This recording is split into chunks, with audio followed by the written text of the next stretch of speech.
नियोट्रॉनिक्स stabiliser प्रस्तुत छोटो मोर गांठी।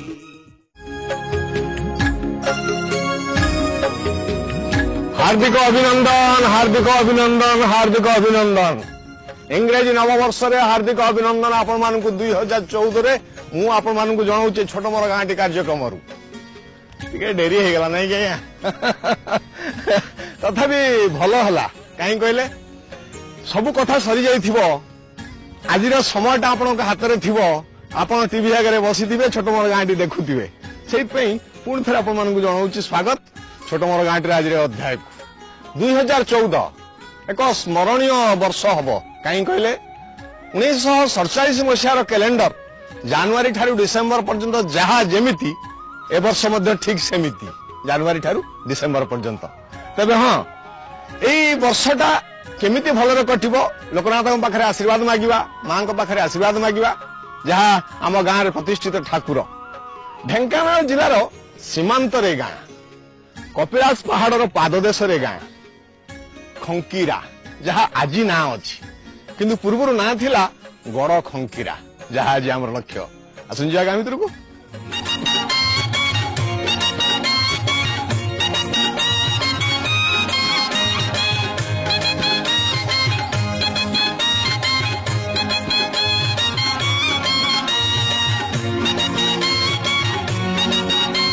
खूब अल्प दिन मंदिर ये माँ तारिणी मंदिर किंतु लोक समागम खूब जोरसोर ये हुए आसतु नुआ वर्ष तारिणी को मुंडिया मारिया तापर गाँ बुलिया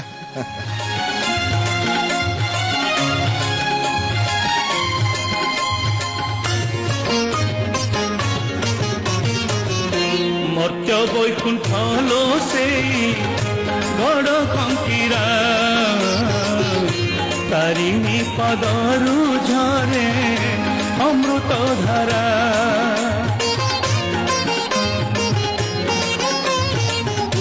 काली वृंदावती परा बेढ़ारे तार माँ पीठ दिशे आदि भारी सुंदर किणीते नड़िया माँ को बढ़िया किणीते नड़िया माँ को बढ़िया जीवा पर गड़ खंकीरा डाकिचिलो माँ तारिणी। आज्ञा नमस्कार माँ को मंदिर रे बसीचे आशीर्वाद भिक्षा करवा 2014 पाई अरे मत कहतु ये माँ को मंदिर केबेठु आरंभ है ये माँ मंदिर बहुत पुरातन ये जो आम मंदिर आम बसीचे ये ग्रामवासी समस्त सहयोग ये आरंभ होती बहुत समय लोग केते वर्ष है ये मंदिर ये प्राय 20-30 वर्ष मंदिर है माँ मंदिर किंतु ये मंदिर टी 2 वर्ष हम होती आज्ञा आज्ञा माने माँ थिले एठी 20 वर्ष आज्ञा ग्रामवासी सहयोग माँ स्थापना एठी थिला एही मंदिर जो नुआ नूतन मंदिर ग्रामवासी समस्त सहयोग 2 वर्ष आरंभ होती कौन सब बड़ बड़ पर्वपर्वाणी सब एठी माँ पणा संक्रांति यात्रा बड़ पर्व आमर वर्ष सारा विवाह उत्सव कार्यक्रम हुए लोक ये आखपाख अंचल ये मंदिर आउ ना ये बहु लोक समागम होती प्रति वर्ष वर्ष सारा ये जो अवस्थापित होती मंदिर टी आर जो सुंदर दृश्य पहाड़ करे ये बहु आखपाख बहु लोक आसती कौन कौन सब मंदिर अच्छे आम गाँव आमर गाँव पूर्व दिगरे अच्छी शनिश्चर महादेव मंदिर गाँव पश्चिम पार्श्व माँ ग्राम देवती मंदिर गाँव मध्य भागे हनुमान जीव मंदिर राधाकृष्ण मंदिर आमर गाँव दक्षिण पार्श्व महादेव मंदिर रामेश्वर महादेव केवल रामेश्वर महादेव मंदिर टी सी पात्रफुट महादेव तार सृष्टि केबे आम जाना किंतु ये जो मंदिर टी आप देवोत्तर विभाग प्रोत्साहन ना केवल जहाँ से आम जमी बाड़ी अच्छी ठाकुर से संक्षिप्त चलन ठाकुर चलुंट तो पुणी गाँ लोक मैंने पुणी अंटा भिड़ंतु से ठाकुर केमी आहरी भल कर निश्चय समस्ते गाँ सहयोग सब ठाकुर आशीर्वाद आम गाँव पर पड़ू 2014 समस्त मंगलकर हो निश्चय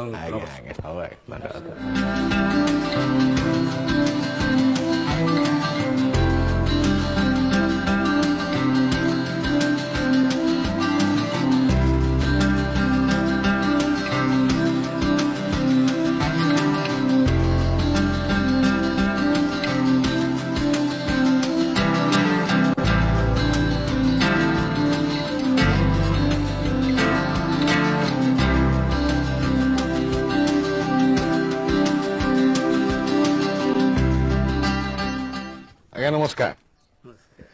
ଗଡ ଖଙ୍କିରା ଏମିତି ଏକ ନାମକରଣ କାହିଁକି ହେଲା? ଖଙ୍କିରା ଯୋଉ କଥା କହୁଛନ୍ତି ଗଡ ଖଙ୍କିରା ହଉଛି ସପ୍ତଦଶ ଶତାବ୍ଦୀର ଏକ ଗାଁ। ଆଜ୍ଞା ଆଜ୍ଞା କୋଉ ରାଜାଙ୍କ ଅଧୀନରେ ଥିଲା? 1605 ରୁ 1615 ଭିତରେ ଆମର ଢେଙ୍କାନାଳର ଦ୍ୱିତୀୟ ନରପତି ତାଙ୍କ ନାଁ ହଉଛି ଲୋକନାଥ ରାୟ ସିଂ ଭ୍ରମରବର। ତାଙ୍କରି ସମୟରେ ଏଇ ଗାଁ ସୃଷ୍ଟି ହେଇଛି।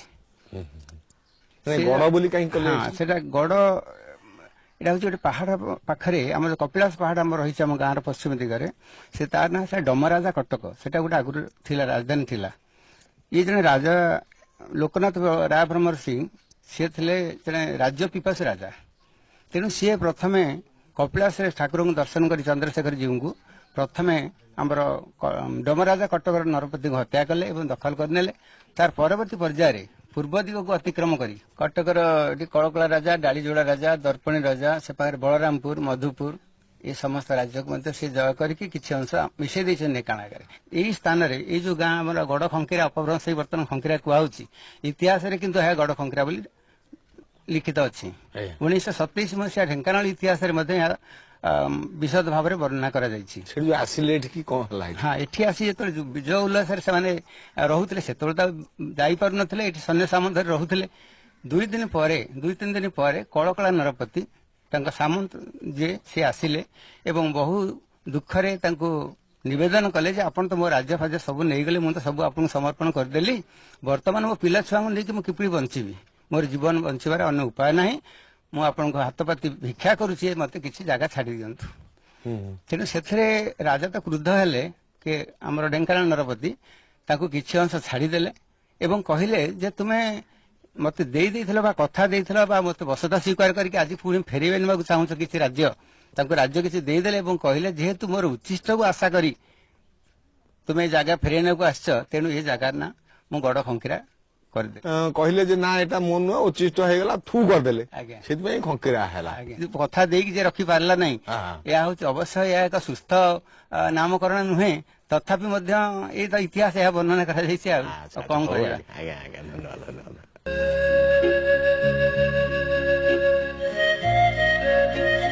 2014 ପ୍ରଥମ ଗାଁ ଖଙ୍କିରା। ମୁଁ ଆଜ୍ଞା ଡାକ ନାଁ କହିଦେଲି। କାଗଜପତ୍ର ନାଁ ହଉଛି ଗଡ ଖଙ୍କିରା। ଆମ ଗାଁର ପଞ୍ଚାୟତ ହଉଛି ଗଡ ଖଙ୍କିରା, ଆମ ବ୍ଲକ ଗନ୍ଦିଆ, ଆମ ଜିଲ୍ଲା ଢେଙ୍କାନାଳ। 7ଟି ସାହିରେ 400 ଘର, 3000 ଲୋକଙ୍କୁ ନେଇ ଆମର ଏ ଗାଁ ଗଡ ଖଙ୍କିରା। ଗାଁର ଲୋକମାନେ ଚାଷବାସ ଉପରେ ନିର୍ଭର କରନ୍ତି, ଚାକିରି ବାକିରି, ବ୍ୟବସାୟ ବାଣିଜ୍ୟ, ଶିକ୍ଷାର ବହୁ ଉପରେ ଆମର ଏ ଗାଁ ଜଣାପଡେ। ଯାହା କାଗଜ କଲମରେ ଲେଖା ଅଛି କେମିତି ଚାଲିଛି ଗାଁ। ସରକାରୀ ପ୍ରସ୍ଥାନରେ ରାସ୍ତାଘାଟ, ଇଲେକ୍ଟ୍ରିକ, ପାଣି ସବୁର ସୁବିଧା ଥିଲା ବୋଲି କାଗଜ କଲମ କହେ, କିନ୍ତୁ କେମିତି ଚାଲିଛି ଗାଁ ବୋଲି ଆସନ୍ତୁ ଗାଁ ଖଙ୍କିରା।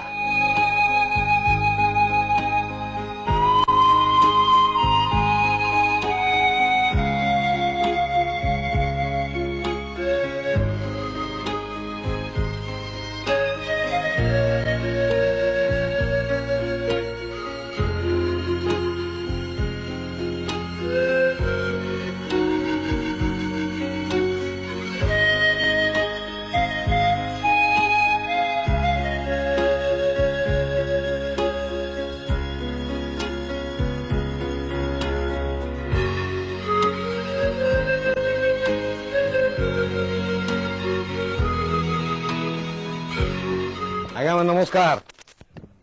Happy new year. ଆଜ୍ଞା ଆଚ୍ଛା, ଏଇ ଆମ ଗାଁର ଲୋକମାନେ କଣ କେମିତି କରିକି ଚଳନ୍ତି ଆଜ୍ଞା? ଆଜ୍ଞା ମେନଲି ଚାଷ ବାସ ଉପରେ ସମସ୍ତେ ନିର୍ଭର କରନ୍ତି। ଚାଷ? ଆଜ୍ଞା, କଣ ଫସଲ? ଧାନ ଚାଷ ଆଜ୍ଞା, ଧାନ, ଆଳୁ ଚାଷ ହୁଏ, ପନିପରିବା ମଧ୍ୟ ଚାଷ ହୁଏ। କିନ୍ତୁ ସେ ଯୋଉ ଚାଷ ହୁଏ ଆପଣ ପନିପରିବା ଇତ୍ୟାଦି ସେଟା ସଫିସିଏଣ୍ଟ ନୁହେଁ, କିନ୍ତୁ ଧାନଟା ପ୍ରାୟ ଆମର ଚଳିଯାଏ। କୋଉ ଧାନ ଭଲ ହଉଛି? ହାଇବ୍ରିଡ ଧାନ ଏବେ ସବୁ ଚାଲିଛି। ଆଗେ ସବୁ ସାରଦା ଧାନ ହଉଥିଲା, ଏବେ ସବୁ ହାଇବ୍ରିଡ ଧାନ ହଉଛି। ୟା ପାଇଁ ପାଣିର ବ୍ୟବସ୍ଥା କେମିତି କଣ? ବିଶେଷ ନାହିଁ, ସରକାର ତରଫରୁ କିଛି ନାହିଁ। ଯାହା ପ୍ରାକୃତିକ ଝଡ଼ ସବୁ ଆସୁଛି ସେଇଥିରେ ଧାନଟା ହଉଛି ଆଜ୍ଞା। ଆଜ୍ଞା, ଏଇ ଚାଷ ଛଡା ଆଉ କଣ କରନ୍ତି? କୌଳିକ ବୃତ୍ତି ଚାଲିଛି ଯେ ବର୍ତ୍ତମାନ ସେଠି ଆମର ସାହିରେ ପାତିଆ କରିବା ଏବଂ କୁଲା, ଟୋପି ଏସବୁ ତିଆରି କରି ତାକୁ ବେପାର ବାଣିଜ୍ୟକୁ ପଠେଇବା, ସେ କାମ ମଧ୍ୟ କରନ୍ତି। ଛାଞ୍ଚୁଣି ଗୋଟେ ମୁଖ୍ୟ ଜିନିଷ ଆମ ଗାଁରେ ବ୍ୟବସ୍ଥା ହୁଏ। ଛାଞ୍ଚୁଣି ଭିଡ଼ା ହେଇକରି ଆମର ପାଖାପାଖି ଅଞ୍ଚଳକୁ ଯୋଗାଇ ଦିଆଯାଏ। କାଇଁ ଆମ ପାଖାପାଖି କଣ ଝାଉଁ ଗଛ ଅଧିକା କି? ଯାହା ଅଛି ଖଜୁରୀ ଗଛ ଅଧିକ ଖଜୁରୀ ଗଛ। ଅଛି, ଖଜୁରୀ ଗଛ ଅଧିକ ଅଛି। କେତେକ ପରିବାର ମଧ୍ୟ ଏଥିରେ ଭରଣ ପୋଷଣ ହୁଅନ୍ତି ଏବଂ ଚାକିରି ବାକିରି କରିକି ମଧ୍ୟ ଲୋକ ବାହାରେ ମଧ୍ୟ ଅଛନ୍ତି। କୋଉ କୋଉ ଜାଗାରେ ସବୁ ଚାକିରି କରୁଛନ୍ତି? ଦିଲ୍ଲୀରେ ଅର୍ଥନୈତିକ ବିଭାଗରେ ଚାକିରି କରିଛନ୍ତି ଏବଂ ଫରେଷ୍ଟ ଡିପାର୍ଟମେଣ୍ଟରେ ମଧ୍ୟ ଚାକିରି କରିଛନ୍ତି। ତାପରେ ଶିକ୍ଷକତା ବହୁତ ଚାକିରି କରିଛନ୍ତି, ଆଉ ବିଭିନ୍ନ ଜାଗାରେ ଚାକିରି ମଧ୍ୟ କରିଛନ୍ତି। ଡାକ୍ତର ଇଞ୍ଜିନିୟର ଆମ ଗାଁରେ ଅଛନ୍ତି? ଡାକ୍ତର ଅଛନ୍ତି, ଇଞ୍ଜିନିୟର ମଧ୍ୟ ଆମ ଗାଁରେ ଅଛନ୍ତି। ଆଗେ ସେଗୁଡାକୁ ନ କହିକି କୁଆଡେ କଣ ଆଜ୍ଞା, ଯାହା ବି ହଉ, ମାନେ ମୁଖ୍ୟ କଥା ହେଲା ଆମର ଚାଷ, ଆଜ୍ଞା। ତାପରେ କୌଳିକ ବୃତ୍ତି, ଆଜ୍ଞା। ତାପରେ ଚାକିରି ବାକିରି, ଆଜ୍ଞା। ନାଇଁ କି? ଆଜ୍ଞା। ଶିକ୍ଷିତ ସଂଖ୍ୟା କେତେ ହେବେ ଆମ ଶିକ୍ଷିତ ଗାଁରେ? ସଂଖ୍ୟା ଆମର 40% ଶିକ୍ଷିତ ସଂଖ୍ୟା ହେବେ ଏଠି। ଆଚ୍ଛା, ଗୋଟେ କଥା, ଆମର 2014 ଆସିଗଲା, ଆମ ଗାଁର ଉନ୍ନତି ପାଇଁ କଣ କଲେ ଭଲ ହବ ସବୁ? 2014 ଆମ ପାଇଁ ଶୁଭ ହବ ଯଦି ଆମେମାନେ ଚାଷର ଉନ୍ନତି ହବ, ଇରିଗେସନ ଫାସିଲିଟି ଦିଆହବ। ଦ୍ୱିତୀୟତଃ ଆମେ ସେଥିପାଇଁ ବ୍ୟସ୍ତ ରହୁଛୁ, ଆମେ କରିବା ଇରିଗେସନ ଫାସିଲିଟି।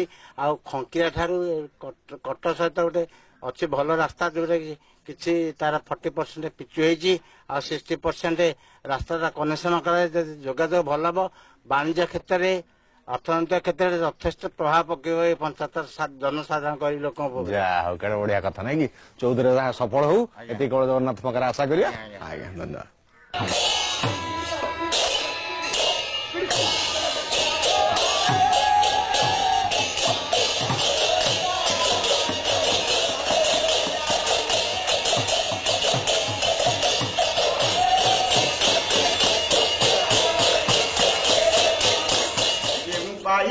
ଜ୍ଞାନ ଏ ଚାରିର ଶଙ୍କର ମୂଳ ଦୋଷେୟ ଧର ପାନ କଲେ ସକଳ ମିଳି ପ୍ରାତ କାଳେ କର୍ମ। ଐତିହ୍ୟ ପରମ୍ପରା ସଂସ୍କୃତି ଯୋଉ ଗାଁରେ ସାଇତା ହେଇଅଛି ସେ ଗାଁ ନିଶ୍ଚୟ ସମୃଦ୍ଧି ଲାଭ କରିବ, ଏଥିରେ ଦ୍ୱିମତ ନାହିଁ। ଭାଗବତ ଟୁଙ୍ଗି ସଂକୀର୍ତ୍ତନ ଆଜି ବି ଅଛି। ଜ୍ଞାନ ଏ ଚାରିର ଶଙ୍କର ମୂଳ। ଆଜ୍ଞା ନମସ୍କାର। କୋଉମାନଙ୍କ ପାଇଁ ଗର୍ବିତ ଆମର ଏ ଗାଁ ଗଡ ଖଙ୍କିରା? ଦେଖନ୍ତୁ, ସ୍ୱାଧୀନତା ପୂର୍ବରୁ ଆମ ଏ ଗ୍ରାମର ପୂର୍ବରୁ ନଟବର ଧୀର, ରାମଚନ୍ଦ୍ର ଧୀର, ପୀତବାସ ବ୍ରହ୍ମ, ବାଳକୃଷ୍ଣ ଭୂୟାଁ, ନଟବର ଭୂୟାଁ, ଗୋକୁଳଚନ୍ଦ୍ର ମଙ୍ଗରାଜ, କାଳଚନ୍ଦ୍ର ପାତ୍ର, ଏଇମାନେ ସବୁ ଗାଁର ମୁଖ୍ୟ ରହିକିରି ଶାନ୍ତି ହିସାବରେ ଗାଁ ଟିକେ ଚଳି ଆଣିଥିଲେ। ସେମାନେ ସବୁ କଣ କରିଥିଲେ ଆମ ଗାଁ ପାଇଁ? ସେମାନେ ମୁଖ୍ୟତଃ ଶିକ୍ଷା, ସ୍ୱାସ୍ଥ୍ୟ, ଗାଁର ଆଧ୍ୟାତ୍ମିକ ଚେତନା, ଅନ୍ୟାନ୍ୟ ଠାକୁର ଇତ୍ୟାଦି ଯୋଉ ଅଛନ୍ତି ପୂଜା, ତାର କେମିତି ସୁଚାରୁ ରୂପେ ପରିଚାଳନା ପାଇଁ ସେମାନଙ୍କ ଅବଦାନ ଯଥେଷ୍ଟ। ଆଜ୍ଞା, ଏତକ ବ୍ୟତୀତ ତାପରେ ଯୁବପିଢି କିଏ ସବୁ ବାହାରିଲେନି? ଯୁବପିଢି ହିସାବରେ ସ୍ୱାଧୀନତା ପରବର୍ତ୍ତୀ ଅବସ୍ଥାରେ ଆମେ ଦେଖୁଛୁ ଅକ୍ଷୟ କୁମାର ଭୂୟାଁ, ଆଉ ନରସିଂହ ଚରଣ ଧୀର, ପ୍ରିୟବ୍ରତ ଧୀର, ଆଉ ଅନ୍ୟାନ୍ୟ ଆମର ବଲ୍ଲଭ ଚନ୍ଦ୍ର ପାତ୍ର, ରାଜକିଶୋର ସାହୁ, ଏମିତି କିଛି ଯୁବକ ଗୋଷ୍ଠୀ, ସେମାନଙ୍କର ଅବଦାନ ଦ୍ୱାରା ଗାଁର ଯେତେ ବର୍ତ୍ତମାନ ଉନ୍ନତି ଆପଣ ଦେଖୁଛନ୍ତି, ସେମାନଙ୍କର ଅବଦାନ ଅତୁଳନୀୟ। ସେମାନେ ସବୁ କଣ କରନ୍ତି? ସେମାନେ ସବୁ ପରବର୍ତ୍ତୀ ପର୍ଯ୍ୟାୟରେ ଚାକିରି କରିଥିଲେ, ଏବେ ରିଟାୟାର୍ଡ ହେଇକି ସମସ୍ତେ ମଧ୍ୟ ସେଇ ସେବା କାର୍ଯ୍ୟ କରୁଛନ୍ତି। ଆଚ୍ଛା, ଚାକିରିରେ ରହିକି ସେମିତି ଯୁବପିଢି କିଛି? ହଁ, ଚାକିରି ରହିକିରି ମଧ୍ୟ ଏମିତି ଯୁବପିଢି କିଛି ମଧ୍ୟ ତାଙ୍କର ଅବଦାନ ଥିଲା। ତାହେଲେ ମୋଟାମୋଟି ଭାବରେ 2014ରେ ସମ୍ପୂର୍ଣ୍ଣ ଯୁବପିଢି ଆପଣଙ୍କ ମାର୍ଗରେ ଚାଲିବା ଆରମ୍ଭ କରିବେ, ନାଇଁ କି? ଯାହା ଭାବିଥିଲେ ଗାଁ ଯେମିତି ଆମର ହବ, ଯେମିତି ରହିବା ଦରକାର, ସେଇଟା ରହିବ। ଆମେ ଏକାଠି ହବା, ଆମେ ଏକ ହବା, ଏଇଟା ଗୋଟେ ନିହାତି ଗୋଟେ ସଂକଳ୍ପ ହବା ଦରକାର 2014 ପାଇଁ। ଆଶା ଆମର ଅଛି। ସେ ମଙ୍ଗଳ ହଉ, ଜଗନ୍ନାଥ ମଙ୍ଗଳ କରନ୍ତୁ। ଆଜ୍ଞା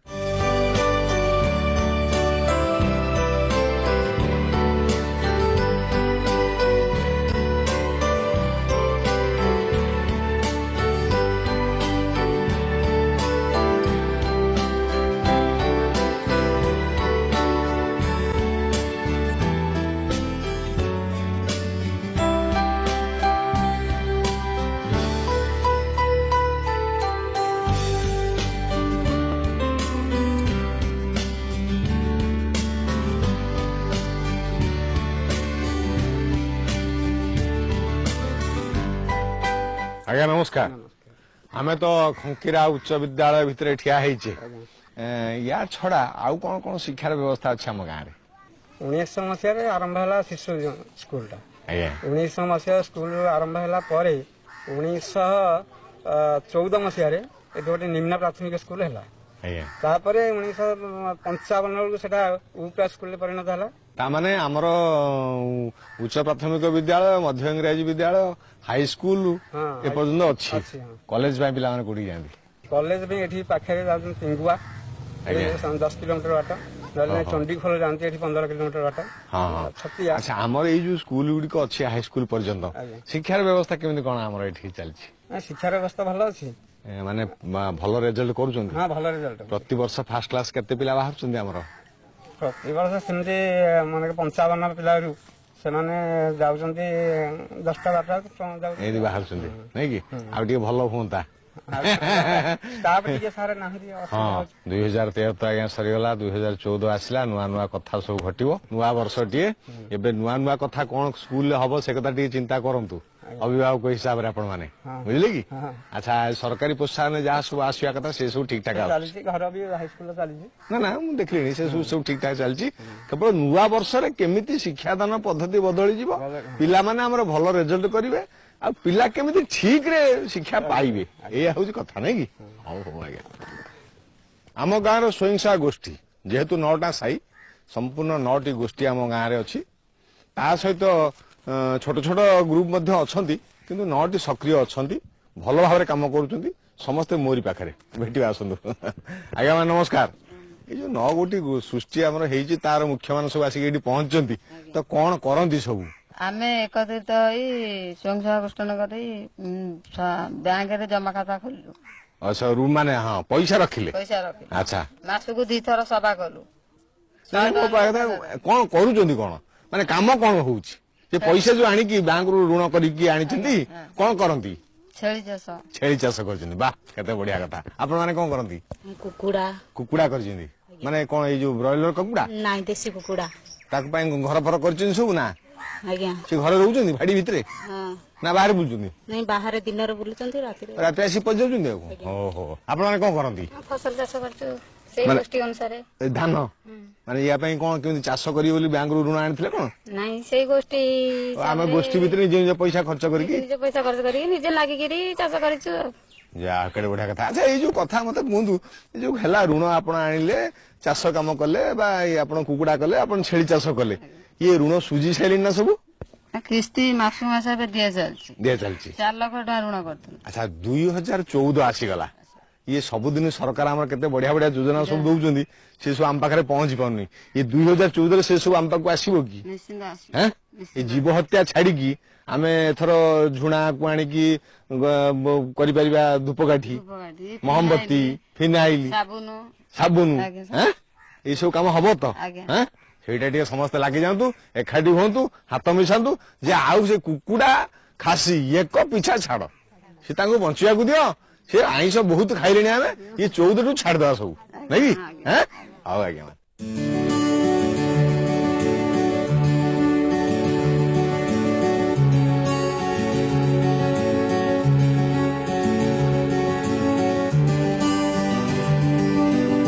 ଏ ଧାନ ଗଦାକୁ ଦେଖିଲେ ମନ ତ ପୁରି ଯାଉଛି, ବିଶ୍ୱାସ ମଧ୍ୟ ଆସିଲା ଯେ ଚାଷ ଉପରେ ଆମ ଗାଁ ଲୋକମାନେ ନିର୍ଭର କରି ଚଳନ୍ତି।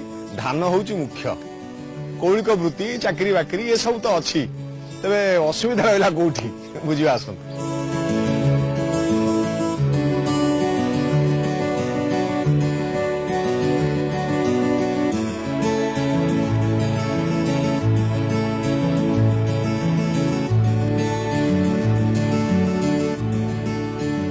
ଆଜ୍ଞା ମାନେ ନମସ୍କାର।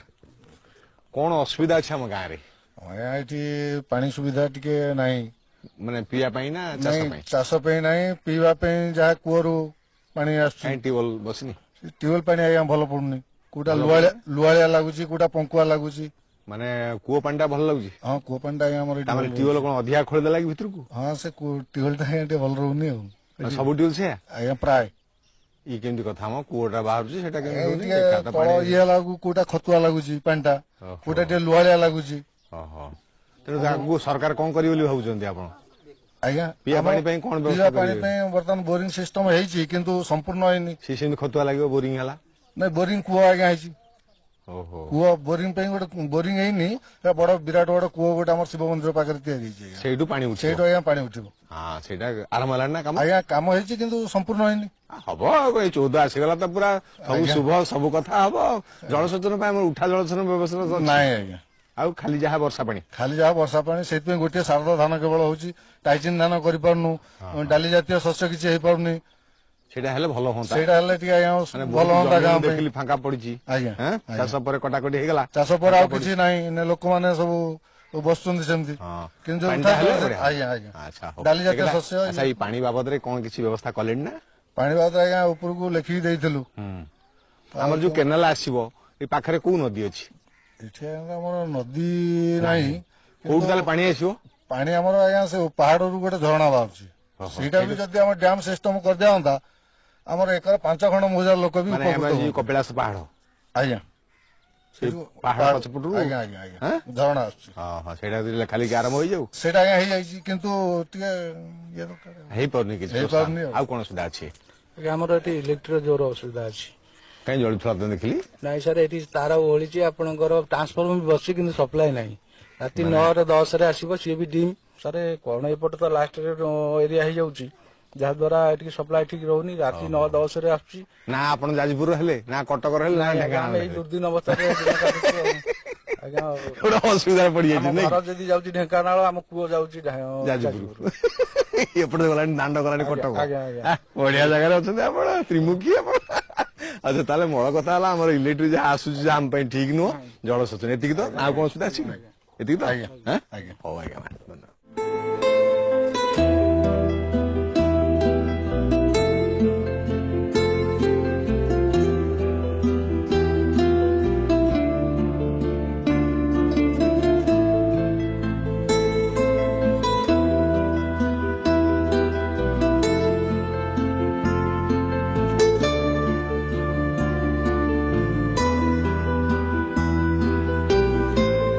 ମାଙ୍କୁ ମୁଣ୍ଡିଆ ମାରି ଫେରିବା ସମୟକୁ ଆଦରି ନେଉଛି 2014ର ପ୍ରଥମ ଗାଁ ଗଡ଼ ଖଙ୍କିରା। ନିଶ୍ଚୟ ଏହା ଏକ ଗଡ଼ ଏବଂ ଐତିହ୍ୟ ସମ୍ପନ୍ନ ଗାଁ, ଏଥିରେ ଦ୍ୱିମତ ନାହିଁ। ସେଦିନ ରାଜା ଢେଙ୍କାନାଳର ରାଜା ଲୋକନାଥ ରାୟ ସିଂ ଭ୍ରମରବର ଛି କରିଦେଇ ଚାଲି ଯାଇଥିଲେ, ଖଙ୍କାର ପରି ଫିଙ୍ଗି ଦେଇ ଚାଲି ଯାଇଥିଲେ ଆମର ଏ ଗାଁକୁ। ଲୋକମାନଙ୍କ କଥା ଶୁଣି ରାଜାଙ୍କ କଥା ଶୁଣି ନା ଏଠି ଆଉ ରହିବିନି। ସେଇଦିନଠାରୁ ଲୋକମାନେ ନିଜ ଚେଷ୍ଟାରେ ଗାଁର ଉନ୍ନତି କରି ଚାଲିଛନ୍ତି। ଆଜି କିନ୍ତୁ ସରକାର ମଧ୍ୟ ଛି କରିଦେଲେଣି, ଆଉ ଗାଁକୁ ଚାହିଁବିନି। ଆମେ ଏମିତି ଏକ ଜାଗାରେ ଅଛୁ ଆଜ୍ଞା, ସବୁ ଜିଲ୍ଲାର ଶେଷ ଭାଗରେ ଅଛୁ। ସେପଟେ ଢେଙ୍କାନାଳ, ଏପଟେ ଯାଜପୁର, ସେପଟେ କଟକ, ସବୁ ଶେଷରେ ଆମେ ପଡିଛୁ। କେମିତି ସୁଧୁରିବ ଆମ ଗାଁ କଥା, ସେ କଥା ନିହାତି ବିଚାର କରିବେ ସରକାର। ଜଳ, ରାସ୍ତାଘାଟ, ଏମିତି ଟିକେ ଟିକେ କଥା ସୁଧୁରି ଗଲେ ଗାଁଟି ଆମର ସୁଧୁରିଯିବ। 2014ରେ ସବୁ ଯୁବଶକ୍ତି ଏକାଠି ହେବେ ଏବଂ ସମସ୍ତେ ଏକ ମତ ନେଇ କାମ କରିବେ ବୋଲି ମୋ ପତ୍ରରେ ବଦ୍ଧ ପରିକର ହେଇଛନ୍ତି। ମୁଁ ବିଶ୍ୱାସ ରଖିବି ସରକାର ନିଶ୍ଚୟ ଆମ ଗାଁ ପ୍ରତି ସଦୟ ହେବେ। ମା ତାରିଣୀଙ୍କ ପାଖରୁ ଆଶୀର୍ବାଦ ଭିକ୍ଷା କରୁଛି ଆପଣମାନଙ୍କ ପାଇଁ। ଜଗନ୍ନାଥ ମହାପ୍ରଭୁଙ୍କ ପାଖରେ ଏତିକି ଅଳି କରୁଛି 2014 ସମସ୍ତଙ୍କ ପାଇଁ ଶୁଭଙ୍କରୀ ହଉ। ଫେରିବା ତ ସମୟ ହେଇଯାଇଛି, ପୁଣି ଭେଟ ହବା ଆସନ୍ତା ରବିବାର ଆପଣଙ୍କ ଗାଁରେ। ଯଦି ଆପଣ ଚିଠି ଦେବେ ଠିକଣା ଲେଖନ୍ତୁ, ଛୋଟ ମୋର ଗାଁଟି, ETV Odia, post bag number 38 Bhubaneswar. ରହୁଛି, ପୁଣି ଭେଟ ହବ ଆସନ୍ତା ରବିବାର ଠିକ ଦିନ 1:30 ସେପର୍ଯ୍ୟନ୍ତ ବିଦାୟ ଦିଅନ୍ତୁ। ଆପଣମାନଙ୍କ ସ୍ନେହର ମୁଁ ନମସ୍କାର।